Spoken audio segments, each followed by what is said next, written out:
પછી તો મનુ રાજાએ પાવાગઢના ડુંગરના પગથિયે લખી દીધું કે જેને મહાકાળી માનું માથું ચડાવવું હોય એ જ આ ડુંગર ઉપર પગ મૂકે, નહીતર કોઈએ ચડવું નહીં.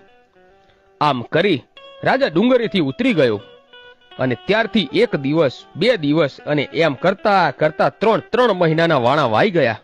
માણસ તો ઠીક, પણ કોઈ ચકલું પાવાગઢના ડુંગરે ફરકતું નથી. ત્યારે ગઢ બાવાની કાળકા વિચાર કરે છે કે આમાં કરું તો શું. પછી મહાકાળીમાં પાવાગઢથી સમડી બની ઉડતા ઉડતા આકાશ માર્ગે ચાલતા થાય છે. ત્યારે ગંધરૂપ મશાણ અને એની બાજુમાં બાબા બાળીનાથ તપસ્યા કરી રહ્યા હતા. રાતના 12 વાગ્યાનો સમય બન્યો અને માતાજી આકાશ માર્ગે ઉડતા ઉડતા જાય છે. ત્યારે બાબા બાળીનાથને અંતર ધ્યાનથી જોયું કે આહાહા, આકાશમાં કોઈ દેવી જાય છે.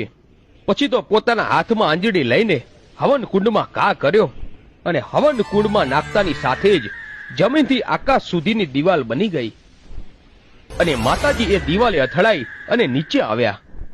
બાળીનાથ જેવો તેવો બાવો નથી, પણ જુગ જુગનો જોગી હતો અને દેવીને કહે છે કે હે દેવી, કેમ અત્યારે?